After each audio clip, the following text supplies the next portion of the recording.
ഒട്ടേറെ നൂതന പദ്ധതികളുമായി പള്ളിക്കൽ ഗ്രാമപഞ്ചായത്ത് ബജറ്റ്.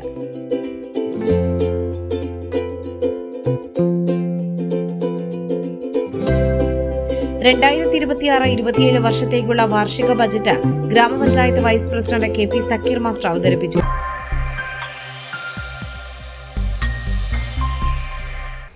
എയർപോർട്ടിൻ്റെ തൊട്ടടുത്താണ് നമ്മളെ പഞ്ചായത്ത് സ്ഥിതി ചെയ്യുന്നത്. ഈ ലോകത്തിൻ്റെ വിവിധ ഇടങ്ങളിലേക്ക് ഇവിടുന്നുള്ള സാധനങ്ങൾ, നമ്മളെ ഇന്ത്യയിൽ നിന്നുള്ള വിവിധ സംസ്ഥാനങ്ങളിൽ നിന്നുള്ള സാധനങ്ങളാണ് കയറ്റി പോകുന്നത്, മറ്റ് ജില്ലകളിൽ നിന്നുള്ള. നമ്മളെ പഞ്ചായത്തിൻ്റെ അതിർക്കുള്ള സംഭാവന വളരെ ചുരുക്കമാണ്. അപ്പം നമ്മളെ പഞ്ചായത്തിലുള്ള കർഷകരെ ഇതിന് ഒരു വേണ്ട കാര്യങ്ങളൊക്കെ ചെയ്തു കൊടുത്ത് അവർക്ക് ഫണ്ടും കാര്യങ്ങളൊക്കെ കൊടുത്ത് സബ്സിഡിയും ഇതൊക്കെ കൊടുത്തിട്ട് അവരെ ഈ കാര്യത്തിൽ ഒരു എക്സ്പോർട്ട് സാധനങ്ങൾ നൽകാനുള്ള ഒരു രീതിയിലേക്ക് കർഷകരെ എത്തിക്കുക, അതിന് സ്വയം പര്യാപ്തമാകുന്ന രീതിയിൽ കാലിക്കറ്റ് എയർപോർട്ടിലെ എക്സ്പോർട്ടേഴ്സിനെ ഉപയോഗപ്പെടുത്തുക എന്നുള്ളതാണ് പഞ്ചായത്തിലെ മെയിൻ ഒരു ഊന്നൽ കൊടുത്തിട്ടുള്ള ഒരു മേഖല.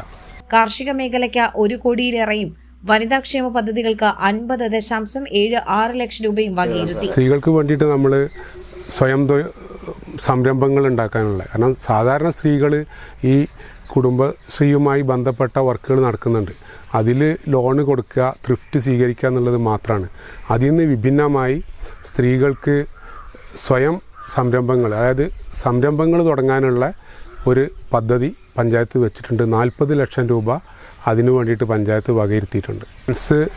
മെൻസസ് കപ്പിനുള്ള ഒരു ഫണ്ട് നമ്മൾ വെച്ചിട്ടുണ്ട്. 4 ലക്ഷം രൂപ അതിന് വെച്ചിട്ടുണ്ട്.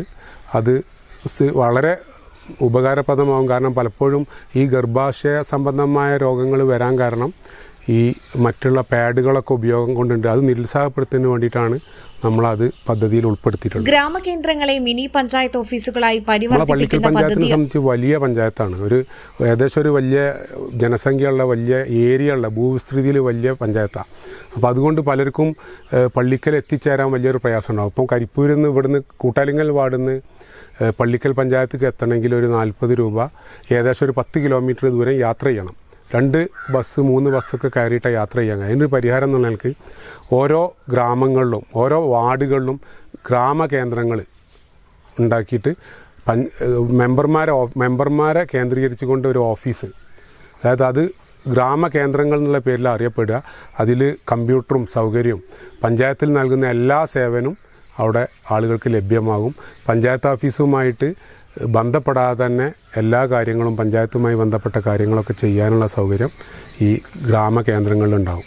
പഞ്ചായത്തിന്റെ ആസ്തികളടക്കം മുഴുവൻ വിവരങ്ങളും ഒറ്റ ക്ലിക്കിൽ ലഭ്യമാക്കുന്ന ഇന്റലിജന്റ് പ്രോപ്പർട്ടി മാനേജ്മെന്റ് സിസ്റ്റം നടപ്പാക്കാൻ 17 ലക്ഷം രൂപ വിനിയോഗിക്കും. ഓപ്പൺ ജിം സ്ഥാപിക്കാൻ 20 ലക്ഷം രൂപയും നീക്കിവെച്ചു. നമ്മൾ ആരോഗ്യ പ്രശ്നം എന്ന് പറഞ്ഞാൽ ജീവിതശൈലി രോഗങ്ങളാണ്.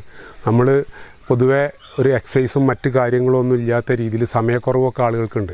അപ്പോൾ അതിന് പരിഹാരം എന്നുള്ള നിലക്ക് ഈ ഓപ്പൺ ജിമ്മുകൾ നമ്മളെ പദ്ധതിയിൽ നമ്മൾ ഉൾപ്പെടുത്തിയിട്ടുണ്ട്. അപ്പം പ്രത്യേകിച്ച് എൻ്റെ ഈ അനീക്കാട് കുളം, അവിടെ നമ്മളൊരു ഓപ്പൺ ജിമ്മിനുള്ള ഇത് വകയിരുത്തി. അതേമാതിരി പഞ്ചായത്തിലെ എല്ലാ വാർഡുകളിലും ഓപ്പൺ ജിമ്മുകൾ നമ്മൾ കൊണ്ടുവന്നിട്ടുണ്ട്. അപ്പോൾ അത് അടുത്ത ഇതിൽ നമുക്ക് നടപ്പിലാക്കാൻ പറ്റും. അംഗൻവാടികൾ സ്മാർട്ടാക്കാൻ 20 ലക്ഷം രൂപയും വകയിരുത്തി. അംഗൻവാടികളെ സ്വയം പര്യാപ്തമാക്കുക എന്നുള്ളത് നമ്മളെ ഒരു പോളിസിയായിട്ട് നമ്മൾ എടുത്തിട്ടുണ്ട് ഈ ബജറ്റിൽ. അതിൽ അംഗൻവാടികൾ ഹൈടെക് ആക്കുക, കുട്ടികൾക്ക് ആ രീതിയിലുള്ള സംവിധാനം, ഒരു AC-യും മറ്റ് സൗകര്യമൊക്കെ വെച്ച് വൈഫൈ ഒക്കെ കൊടുത്ത് അതിൻ്റെ സപ്പോർട്ടൊക്കെ കൊടുത്ത് കുട്ടികളെ ഈ പഠനത്തിലേക്ക് കൊണ്ടുവരാനാണ് അംഗൻവാടികൾ. ഒരിക്കലും ഈ സ്കൂൾ വിദ്യാഭ്യാസത്തിൻ്റെ തുടക്കം താഴെ തട്ടിൽ അംഗൻവാടികളാണ് അതിലേക്ക് ഇവരെ നയിച്ചു കൊണ്ടുവരിക. അതിനു വേണ്ടിയിട്ട് ഹൈടെക് അംഗൻവാടികളാണ് നമ്മളെ ലക്ഷ്യം. ബജറ്റിൽ നമ്മൾ പിന്നെ വകയിരുത്തിയൊരു മേഖല സ്റ്റേഡിയം നിർമ്മാണമാണ്. നമ്മളെ പഞ്ചായത്തിൽ എല്ലാ വാർഡുകളിലും കളിസ്ഥലങ്ങൾ ഉണ്ടാക്കണം എന്നാണ് നമ്മളെ ആഗ്രഹം. ഏതായാലും പള്ളിക്കൽ ഒരു മിനി സ്റ്റേഡിയത്തിന് വേണ്ടിയിട്ട് 60 ലക്ഷം രൂപ നമ്മൾ ബജറ്റിൽ വകയിരുത്തിയിട്ടുണ്ട്. വയോജന സൗഹൃദ മന്ദിരം, സന്തോഷ പാർക്കുകൾ, ഭിന്നശേഷി സൗഹൃദ പദ്ധതി, രോഗികളുടെ ഡയാലിസിസിന് സഹായമായി 12 ലക്ഷം രൂപ വകയിരുത്തി. കലാകാരന്മാർക്ക് ഒത്തുചേരാൻ ഫീമ സ്ക്വയർ സംഘടിപ്പിക്കും. കരിപ്പൂർ വിമാനത്താവളത്തിൽ നിന്നുള്ള മലിനജലം അയൽ പ്രദേശങ്ങളിലേക്ക് ഒഴുകുന്ന പ്രശ്നം പരിഹരിക്കാൻ പദ്ധതി രൂപീകരിക്കും. News desk, air 1.